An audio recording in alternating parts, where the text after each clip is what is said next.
Students, sorry for interruption. Okay, now so क्या बताया था? ह्यूमिडिटी।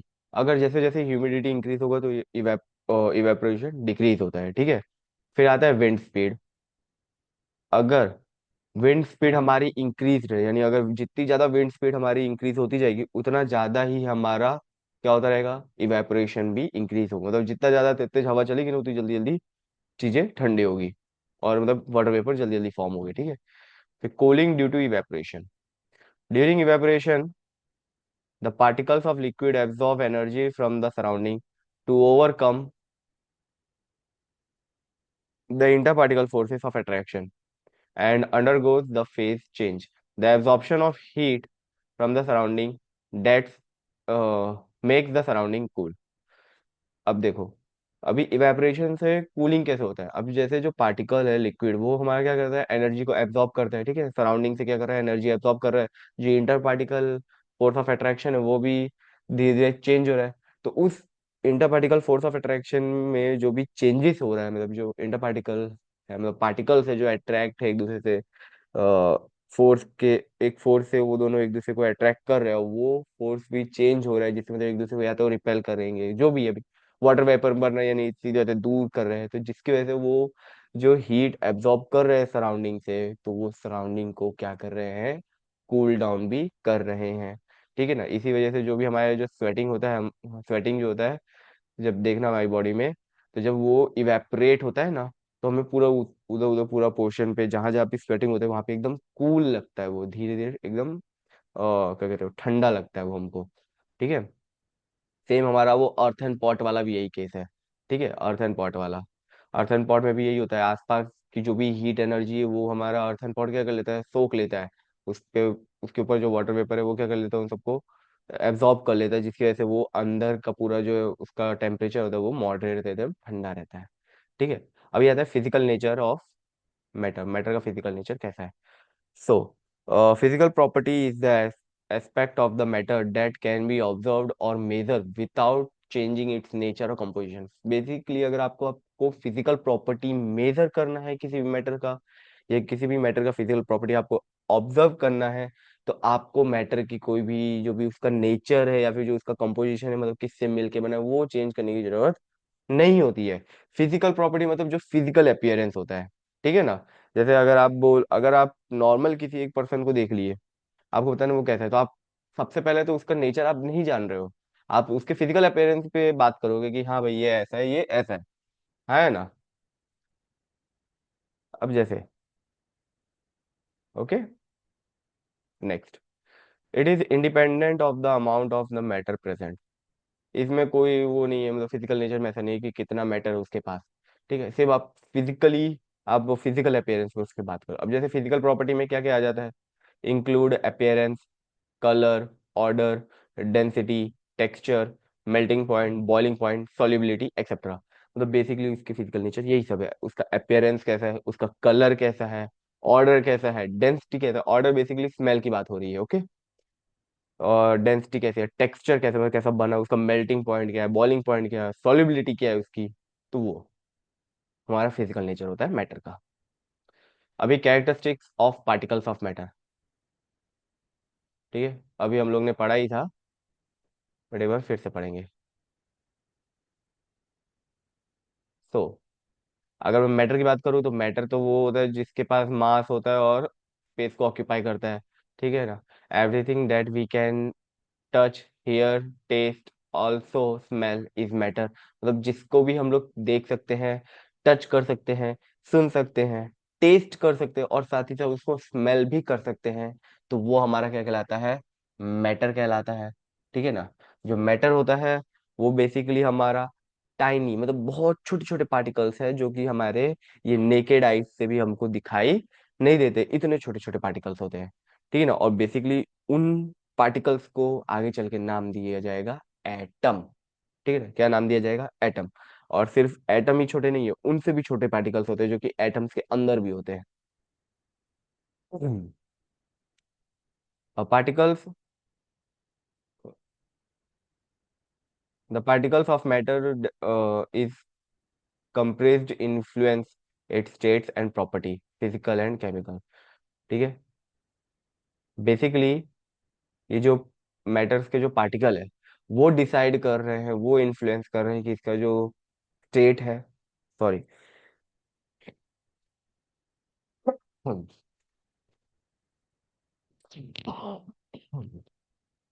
सॉरी, हाँ, बेसिकली हमारे जो पार्टिकल्स है मैटर के, वो इन्फ्लुएंस करेंगे, मतलब बेसिकली वो डिसाइड करेंगे कि ये जो मैटर है वो किस स्टेट का होगा, यानी सॉलिड होगा, लिक्विड होगा कि गैस होगा, और उसकी फिजिकल या केमिकल प्रॉपर्टीज कैसी होगी, वो हमारे पार्टिकल्स डिसाइड करते हैं। अब सबसे पहली प्रॉपर्टी क्या है कि particles have space between them, particles के बीच में स्पेस होता है, अब चाहे सॉलिड ही क्यों ना ले लो, ठीक है, हाँ वो एकदम टाइटली पैक्ड होते हैं, बट छोटी छोटी स्पेस उनके बीच में भी रह जाती है। ठीक है, अब जैसे अगर वाटर है तो वाटर में तो स्पेस होती है, इसलिए उसमें जो शुगर है या फिर सॉल्ट है वो इजिली डिसॉल्व हो पाता है। ओके, क्योंकि उनके पार्टिकल्स के बीच में क्या है, स्पेस है। सेकेंड है, particles of matter are always in motion, यानी कि पार्टिकल्स जो है मैटर के जो भी पार्टिकल्स हैं वो हमेशा मोशन करते ही रहेंगे, इधर उधर मूव करते ही रहते हैं, जैसे अभी लिक्विड और गैस है वो देखो ना, इधर उधर मूव करता रहता है, ठीक है ना। तो जो पार्टिकल्स ऑफ मैटर है वो हमेशा मोशन में रहेंगे ही रहेंगे, मूव करते ही रहेंगे, क्योंकि उनके अंदर क्या होता है, काइनेटिक एनर्जी। काइनेटिक एनर्जी क्या होता है, जब कोई ऑब्जेक्ट अगर मूव कर रहा है तब उसमें जो एनर्जी प्रोसेस होती है उसी को हम लोग काइनेटिक एनर्जी बोलते हैं। ओके, अगर जितना ज्यादा आप टेम्परेचर इंक्रीज करते जाओगे उतना ज्यादा काइनेटिक एनर्जी भी क्या होगी, इंक्रीज होगी, क्योंकि वो एकदम विग्रसली बहुत ज्यादा मूव, तेज तेज तेज मूव करता है। इसलिए देखो कभी भी जो हमारा हॉट वाटर होता है, ठीक है, और जो हमारा एकदम हॉट एयर, यानी एकदम क्या कह सकते हो, हाँ, जैसे जब वो लोग रोटी बनाती है, ठीक है, तो जब वो रोटी फूटती है तो उसमें से जो एयर निकलती है वो वो इतनी ज्यादा हीट अप रहती है, और याद रखना एयर थोड़ा ज्यादा रहता है क्योंकि उसमें पार्टिकल्स में बहुत ज्यादा स्पेस होता है, इसलिए उसमें काइनेटिक एनर्जी भी बहुत ज्यादा लगती है। इसलिए अगर आपको कोई बात बोले कि भाई हॉट वाटर सबसे ज्यादा बर्न करेगा कि एक स्टीम, स्टीम, ठीक है, तो आप हमेशा स्टीम भी बोलोगे क्योंकि वो ज्यादा तेज और वो विग्रसली बहुत ज्यादा मूव करता है। ठीक है, आगे,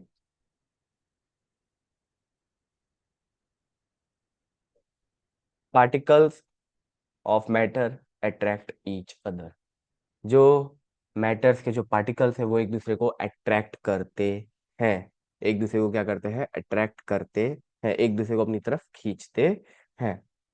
ठीक है ना। फिर आता है डिफ्यूजन। डिफ्यूजन क्या होता है,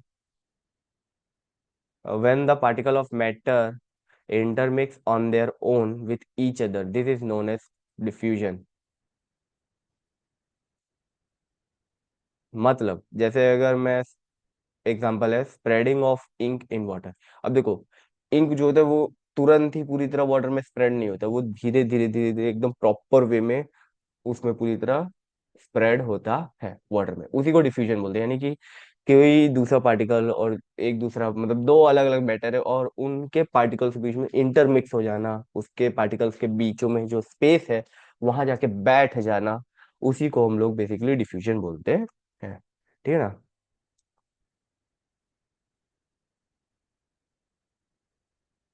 next, effect of change of temperature on states of matter.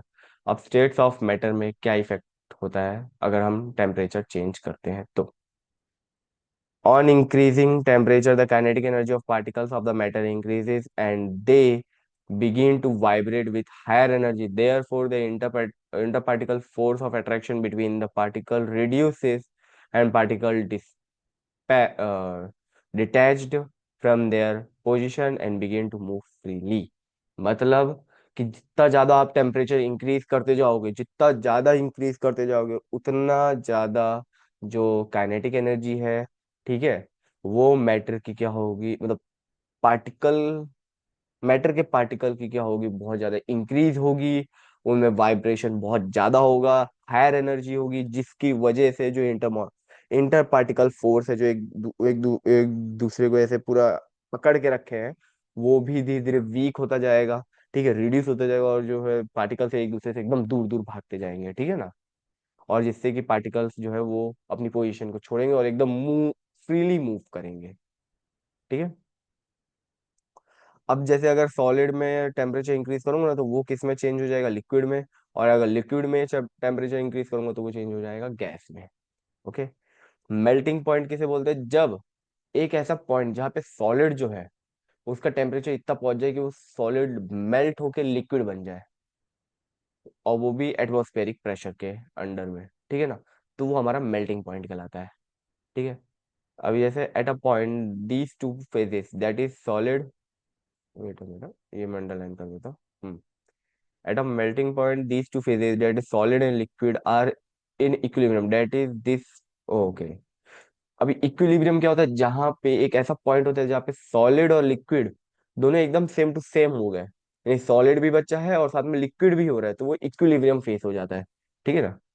और आता है हमारा बॉइलिंग। बॉइलिंग क्या होता है, एक देखो, इवेपोरेशन जो होता है वो सरफेस पे होता है, लेकिन बॉइलिंग जो होता है पूरा बल्क में होता है। बल्क यानी नीचे से जो बबल्स होते हैं, जो वेसल है उधर जो नीचे जो बबल्स फॉर्म होते हैं वो पूरा वो ऊपर आके एकदम बॉईल होते हैं, ठीक है। बॉइलिंग एकदम बल्क फिनोमेना, वो अंदर से वाटर को बॉईल करता है पूरी तरह, ठीक है। और वही लिक्विड जो होता है बॉईल होके वाटर वेपर में बनता है, मतलब वेपर्स में बनता है, और वो भी अंडर एटमॉस्फेरिक प्रेशर। और जो लिक्विड का जो वेपर प्रेशर है वो एटमॉस्फेरिक प्रेशर के इक्वल होता है, ठीक है। फिर आता है latent heat of vaporisation. It is the amount of heat energy that is required to change 1 kg of liquid into gas at atmospheric pressure at its boiling point। यानी कि लेटेंट हीट ऑफ वेपराइजेशन क्या होता है कि 1 kg liquid को gas में change करने के लिए जो अमाउंट ऑफ एनर्जी यूज हो रही है बॉइलिंग, मतलब कि बेसिकली बॉइलिंग पॉइंट यानी एक ऐसा बॉइलिंग पॉइंट जहाँ पे वो जो लिक्विड है वो हमारा गैस में चेंज हो रहा है, ठीक है। 1 kg ऑफ लिक्विड, और जितनी भी अमाउंट ऑफ हीट हीट है जो उसको यूज, मतलब कि क्या कह सकते हैं, वो यूज कर रहा है, उसी को हम लोग basically latent heat of vaporisation बोलते हैं, ठीक है। The transition of substance directly from solid phase to gaseous phase without changing into liquid phase is called sublimation। sublimation क्या होता है कि भाई एक ऐसी चीज, मतलब कि एक ऐसा फेज जहाँ पे हम लोग सॉलिड को डायरेक्टली गैस में चेंज कर दे, यानी बीच में लिक्विड में कोई इन्वॉल्वमेंट है ही नहीं, लिक्विड से एक भी कहीं तक का कुछ दूर तक कभी लेना देना कुछ नहीं है, ठीक है ना। सॉलिड से डायरेक्ट गैस में हम लोग जब उसको चेंज करते हैं तो वो हमारा सब्लिमेशन कहलाता है, जैसे यहाँ पे हो रहा है, ठीक है ना। कॉटन प्लग कर दिया, इन्वर्टेड गैस फनल है, प्योर अमोनियम क्लोराइड, यहाँ पे ये देखो क्या हो गया, पूरा अटैच्ड हो गया, ठीक है। ये वेपर्स है अमोनियम क्लोराइड के। अब आ जाते हैं, और सब्लिमेशन मतलब वाइस वर्सा भी हो सकते हैं, यानी solid to gas, gas to solid, ऐसा, ठीक है। ये the common substance which undergo sublimation are camphor, naphthalene, ammonium chloride, solid carbon dioxide and iodine, ये सब है। आयोडीन में तो बेसिकली हाँ। ओके। फिर आता है types of matter. There are two ways in which matter can be classified. Two ways है जिसमें मैटर को हम लोग क्या कर सकते हैं, क्लासिफाइड कर सकते हैं। पहला on the basis of its physical nature, and second on the basis of its chemical composition. पहला तो है फिजिकल नेचर ने, फिजिकल स्टेट के बेस पे हम लोग मैटर को क्लासिफाई कर सकते हैं, और दूसरा है हमारा केमिकल कॉन्स्टिट्यूशन के बेस पे कर सकते हैं। अगर मैं मैटर्स की कैरेक्टरिस्टिक की बात करूं, ठीक है ना, तो पहला तो बताया था। अब जो पार्टिकल्स, सॉरी, मैटर के पार्टिकल्स की कैरेक्टरिस्टिक की बात करें, वहां पे मैटर की बात कर लिए जो भी था, अभी मैटर के पार्टिकल्स के कैरेक्टरिस्टिक की बात करेंगे। पहला, आर वेरी स्मॉल, यानी बहुत छोटे होते हैं, उनके बीच में स्पेस होता है, मैंने पहले ही बताया। Are continuously moving, continuously move करते रहते हैं, एक दूसरे को अट्रैक्ट करते हैं, अट्रैक्ट ईच अदर, ठीक है। Okay sorry. फिर डिफ्यूजन क्या होता है वो भी मैंने अभी आपको बताया। ठीक है। इंटरमिक्सिंग ऑफ पार्टिकल्स होता है दो डिफरेंट मैटर्स के। फिर आता है अभी example of diffusion in gases. अभी गैसेस में देखो, जैसे कि aroma of food being cooked in the kitchen reaches even from a considerable distance due to diffusion. अब डिफ्यूजन कैसा है देखो, गैस में कैसा होता है, अभी मम्मी लोग घर पे खाना बना रहे हैं, ठीक है, और वो चाहे किचन जो है वो मेन हॉल से अगर दूर है, भले वो अंदर बन रहा है खाना, लेकिन तभी हमारे हमारे नोज तक उसकी स्मेल आती ही आती है। ये डिफ्यूजन की प्रोसेस है। ठीक है ना। फिर आता है फ्रेग्रेंस, मतलब कि जो इंसेंस स्टिक जो हम लोग जलाते हैं, ठीक है, अगरबत्ती जिसे बोलते हैं, उसकी भी स्मेल आ जाती है। परफ्यूम हो गया, उसकी स्मेल आ जाती है। डिफ्यूजन होता रहता है। डिफ्यूजन इन लिक्विड में कैसा है, जैसे कि हमारा पोटेशियम पर मैग्नेट के पार्टिकल्स को वाटर में डिसॉल्व करना, यानी जो स्प्रेडिंग ऑफ इंक हो गया। ठीक है ना। तो ये सब। हम्म।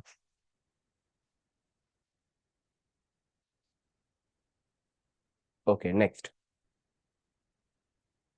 अब आ जाता है, सॉलिड में भी होता है, जैसे कि two metal blocks are bound together tightly and kept undistributed for few years, then the particle then the particle of one metal are found to have diffuse into other metal. मतलब कि बोला गया है कि अगर हम जो है दो मेटल ब्लॉक को कुछ ईयर्स के लिए क्या कर दें, एक दूसरे को टाइटली अगर पैक्ट करके रखें, तो देखना जो दूसरे मेटल का जो, मतलब दूसरा ब्लॉक जो है मेटल वाला, उसके जो पार्टिकल्स है वो दूसरे वाले में प्रेजेंट होंगे। ठीक है। अगर हम व्हाइट बोर्ड पे कुछ चीज लिख के रख दे और उसको अनडिस्ट्रीब्यूटेड 10 to 15 days रहने देना, तो वो वहीं पे डिफ्यूज हो जाता है। ठीक है। और है ब्राउनियन मूवमेंट। ठीक है। इसमें क्या होता है, the random motion of particle suspend in a fluid, liquid और गैस रिजल्ट। ठीक है।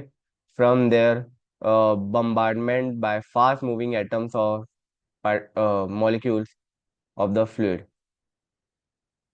ओके, लिक्विड और gas, this have haphazard motion of the particle is known as Brownian motion। Basically जो रैंडम मूवमेंट्स हमें पार्टिकल्स में, random movements जो हमें दिखाई देता है, ठीक है, उसको क्या बोला गया है, ब्राउनियन मूवमेंट। पार्टिकल ऐसे रैंडमली जो मूव करते रहते हैं, जैसे अगर आप देखो तो टिंडल इफेक्ट इसका बेस्ट एग्जांपल वहां पे है। जैसे मान लो एक आप रूम ले लो, ठीक है, यहाँ पे एकदम फुल अंधेरा कर दो, मतलब पूरा डार्क। ठीक है, एक पार्ट बस ओपन रखो जहां से सनलाइट अंदर आती हो। ठीक है। अब उसमें देखना जो हमें जो डस्ट पार्टिकल्स दिखते हैं ना, वो देखो कैसे एकदम रैंडमली मूव करते हैं, है ना, तो उसी को ब्राउनियन मूवमेंट बोला गया है। ओके। ये तो मैंने आपको बता दिया था कि स्टेट्स ऑफ मैटर कौन कौन से होते हैं, सॉलिड लिक्विड और गैस, इनके पार्टिकल्स क्या क्या इनकी वो होता है, क्या बोलते हैं उसको, कैरेक्टरिस्टिक। अब यहाँ पे क्या दिया गया है, केल्विन स्केल। अब हम लोग सेल्सियस में भी टेम्परेचर को मेजर करते हैं, केल्विन में भी मेजर करते हैं और फ़ारेनहाइट में भी मेजर करते हैं। तो केल्विन स्केल क्या बोलता है कि भाई 1 केल्विन जो होता है वो एक्चुअल में क्या होगा, कि जो भी डिग्री सेल्सियस है उसमें जब आप 273 प्लस कर दोगे तब जाके हमारा 1 केल्विन बनेगा। ठीक है। एक मिनट, मैं आपको यहाँ पे दिखा देता हूँ।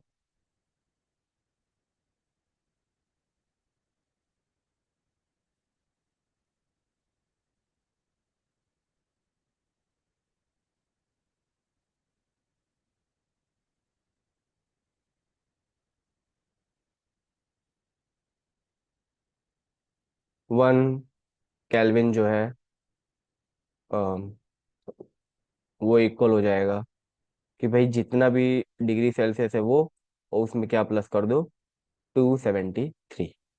ठीक है। ये हमारा होता है 1 केल्विन वाला।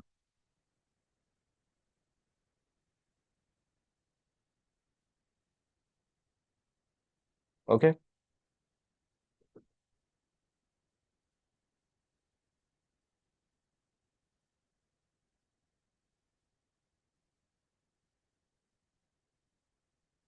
ये चीज याद रखिएगा आप। हम्म। तो अगर 25 डिग्री सेल्सियस है तो वो हमारा केल्विन में कितना हो गया, 298 केल्विन। ओके ना, एक मिनट, इसको मैं हटा देता हूँ।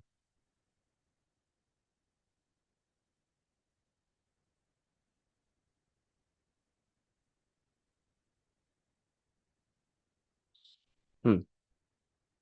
अब आ जाता है change of states of matter, यानी जो भी मैटर को हम लोग किस तरीके से चेंज कर सकते हैं, सॉलिड को लिक्विड में कैसे, लिक्विड को गैस में कैसे। तो वो, तो देखो, यहाँ पे कन्वर्जन दिखाया है कि सॉलिड को लिक्विड में कैसे कर सकते हैं, liquid to gas, gas to solid. अगर सॉलिड टू लिक्विड जा रहे हो तो वो हमारा क्या कहलाया जाता है, मेल्टिंग पॉइंट। ठीक है। एक मिनट, यहाँ पे देखो, change of states is affected by change in condition. यानी जो चेंज ऑफ स्टेट होता है वो, जो भी कंडीशन में जैसे जैसे चेंजेस होगा, उससे पहला है कि टेम्परेचर में अगर चेंज हो रहा है तो हमारा जो भी स्टेट्स ऑफ मैटर है वो क्या होते हैं, चेंज होते हैं। ठीक है। प्रेशर इंक्रीज और डिक्रीज होगा तो भी, और साथ में टेम्परेचर और प्रेशर दोनों में अगर चेंज हो रहा है तो भी हमारे जो सॉलिड लिक्विड वाला है जो भी है वो चेंजेस होता है। पहला तो मेल्टिंग पॉइंट, अगर सॉलिड टू लिक्विड जा रहा है तो मेल्टिंग पॉइंट, मेल्टिंग पॉइंट। ठीक है ना। फिर आता है लेटेंट हीट। ठीक है। लेटेंट हीट क्या होता है, the hidden heat which breaks the force of attraction between the molecule is known as latent heat. The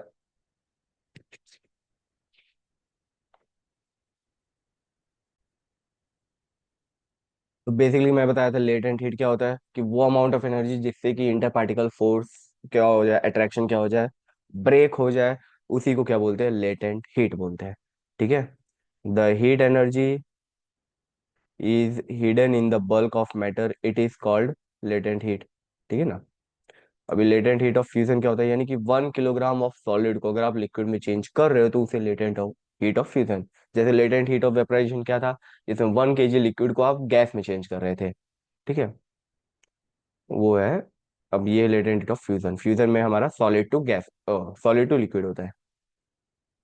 फिर आता है बॉइलिंग पॉइंट। बॉइलिंग पॉइंट जब लिक्विड टू गैस अगर जा रहा है तो बॉइलिंग पॉइंट। ठीक है ना। और बॉइलिंग कैसा है, बल्क फिनोमिना है, मैंने आपको पहले ही बताया था, बल्क में होता है ये। ठीक है।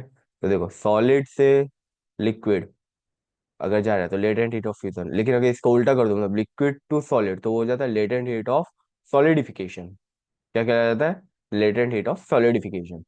लिक्विड टू गैस जा रहा है तो लेटेंट हीट ऑफ वेपराइजेशन, और अगर गैस से लिक्विड जा रहा है तो लेटेंट हीट ऑफ कंडेंसेशन। ठीक है। कंडेंसेशन क्या होता है, जब गैस से हम लोग लिक्विड में जाते हैं। ओके। फ्रीजिंग पॉइंट क्या होता है, जब हम लोग लिक्विड टू सॉलिड में जाते हैं। अभी effect of change of pressure. अभी प्रेशर चेंज होगा तो क्या इफेक्ट होगा, gas can be liquefied by applying pressure and reducing the temperature. अगर टेम्परेचर को आप डिक्रीज करोगे, प्रेशर इंक्रीज करोगे, तो हमारा जो गैस है वो हमारा लिक्विड में चेंज होता है। इसलिए देखना, जब भी जो गैस है, जो वेटर वाटर वेपर जो होता है, जैसे जैसे अब ऊपर जाता रहता है, ठीक है ना, एटमोस्फेयर में, तो वहाँ पे क्या होता है, प्रेशर इंक्रीज रहता, मतलब प्रेशर होता है वहाँ पे, टेम्परेचर डिक्रीज होता है, तो जिसकी वजह से वो लिक्विड फॉर्म में चेंज होता है। ठीक है। Second, when a high pressure is applied to gas, it can be compress, if the temperature is lower the gas is liquefied. अग अब वही बताया गया है कि जैसे अगर आप गैस में अगर हाई प्रेशर अप्लाई कर रहे हो, ठीक है, और टेम्परेचर बहुत ही लो कर दोगे, तो वो डायरेक्टली गैस जो होता है वो तुरंत लिक्विफाइड हो जाता है। इवेपोरेशन क्या होता है, इवेपोरेशन क्या होता है, बेसिकली बताया था ना, तो लिक्विड टू गैस, यहाँ क्वेश्चन मार्क है, इसको इग्नोर कर देना। ठीक है। Liquid to gas, liquid to gas में चेंज कर रहे हो तो बल्किंग तो आता है, लेकिन यहाँ पे इवेपोरेशन जो बेसिकली सरफेस लिक्विड की बात हो रही है, ठीक है ना, सरफेस पे जो भी फैक्टर्स थे अफेक्टिंग इवेपोरेशन, वो तो मैंने आपको पहले ही बता दिया था क्या क्या फैक्टर्स है। ठीक है ना। वेपराइजेशन और इवेपोरेशन दोनों एक ही टर्म है, ओके। चाहे वेपराइजेशन बोलो, ये इवेपोरेशन बोलो, बात एक ही है। ओके। आगे, अभी इवेपोरेशन और बॉइलिंग में डिफरेंस क्या है, तो जैसे मैं बताया था, जो इवेपोरेशन होता है वो हमारा सरफेस पे होता है। ठीक है ना। किस पे होता है, सरफेस पे। लेकिन जो बॉइलिंग होता है वो बल्क से होता है। इवेपोरेशन जो होता है वो स्लो प्रोसेस है। कैसी प्रोसेस है? Slow process. लेकिन जो बॉइलिंग होता है वो रैपिड है, बहुत तेज तेज होता है, फट फट फट फट फट। ठीक है। इवेपोरेशन क्या होता है? It takes place at all temperature but below the boiling point. यानी ये किसी भी टेम्परेचर पे तो हो जाएगा इवेपोरेशन, लेकिन जो बॉइलिंग पॉइंट होता है उस पे तो जा भी नहीं पाएगा, क्योंकि इसका टेम्परेचर ही बहुत स्लो है, मतलब प्रेशर ही बहुत, प्रोसेस ही बहुत स्लो है। लेकिन जो बॉइलिंग है, बॉइलिंग तब हो जाएगा जब अगर आप उस टेम्परेचर तक उसको पहुंचा दो। एक डेफिनेट कांस्टेंट टेम्परेचर होता है हर एक का, जैसे कि वाटर का क्या होता है बॉइलिंग पॉइंट? 100 degree Celsius. जब तक वहां तक नहीं पहुंचेगा तब तक वो अच्छे से बॉईल होगा नहीं, बस वाटर वेपर नहीं बनेगा। ऐसा। जैसे मैंने आपको अभी बताया था कि जो हमारा मैटर होता है बेसिकली 5 स्टेट्स में क्लासीफाई है। ठीक है। 5 स्टेट्स में क्लासीफाई है। पहला तो है सॉलिड, दूसरा लिक्विड, फिर गैस, प्लाज्मा है चौथा, और फिर क्या है? Bose Einstein condensate. ठीक है ना, मैंने आपको स्टार्टिंग में ही बताया था। और याद रखना, अगर हम लोग मैटर की बात करें ना, तो आज के टाइम पे साइंटिस्ट लोग जो है उसको 2 बेस में क्लासीफाई किए हैं, सॉरी 5 टाइप्स में क्लासीफाई किए हैं मॉडर्न साइंटिस्ट। लेकिन अगर हम लोग सॉरी स्टडी अगर कर रहे हैं तो वो 2 कंपोजिशन के बेस पे करें, एक तो फिजिकल और एक केमिकल। हमारे वहाँ पे मतलब सॉरी एशियन टाइम पे कैसा होता था कि जो मेटल्स होता था पहली बात तो उनको माना जाता है जिसमें 5 नेचर्स के एलिमेंट हो। कौन? कितने एलिमेंट हो? 5 नेचर्स एलिमेंट। ठीक है, इसमें दिया है आपको। हम्म, और, नहीं आपको नहीं दिया है। तो वो 5 नेचर्स एलिमेंट कौन कौन से? अर्थ, वाटर, एयर, फायर, स्काई। ठीक है, अगर इंग्लिश में बोल तो पृथ्वी, जल, अग्नि, आकाश, और हवा, पवन। ओके। तो ये बेसिकली ये 5 थिंग्स हमारे मैटर को बनाती है। और यहाँ पे हम लोग बेसिकली मैटर को 2 चीजों पे क्लासिफाई कर दिए, एक तो फिजिकल अपीयरेंस और एक केमिकल के बेस पे। अभी प्लाज्मा। प्लाज्मा क्या होता है? The state consist of super energetic and super excited particle. Those particles are in the form of ionized gas. The fluorescent tube and neon sign bulbs consist of plasma. मतलब basically plasma वो state है जिसमें जो भी particles होते हैं वो super energetic, super excited होते हैं। ठीक है ना? वो जैसे जो आयनाइज्ड गैस है, जैसे आयंस वाली गैस हो गई। ठीक है। जैसे फ्लोरेंट ट्यूब हो गया और नियॉन साइन बल्ब। फिर आता है बोस आइंस्टाइन कंडेंसेट। क्या होता है? Indian physicist Satyendra Nath Bose made a study regarding to the 5th state of matter. ठीक है, मतलब कि हमारे इंडिया में जो हमारे इंडियन फिजिस्ट थे सत्येंद्र नाथ बोस, उन्होंने मैटर के 5th स्टेट के रिगार्डिंग स्टडी की थी। Based on study Albert Einstein predicted a 5th state of matter called Bose Einstein condense state. ठीक है, मतलब कि उसके बेस पे हमारे एल्बर्ट आइंस्टाइन ने ये प्रेडिक्ट किया था कि जो जो 5th स्टेट ऑफ मैटर है उसको क्या नाम दिया जाएगा? Bose Einstein condense state. ठीक है। The Bose Einstein condense state और BEC is form by cooling gas of extremely low density, to super low temperature. मतलब ये जो स्टेट था वो कैसे बन रहा था कि गैस को कूल किया जा रहा था, वो भी बहुत ही लो डेंसिटी पे और बहुत ही लो टेम्परेचर पे, मतलब सुपर लो, यानी टेम्परेचर बहुत डिक्रीज कर दिया गया है। ठीक है। तो वो है। ओके। तो ये हमारा मैटर इन आर सराउंडिंग का पूरा एक चार्ट है।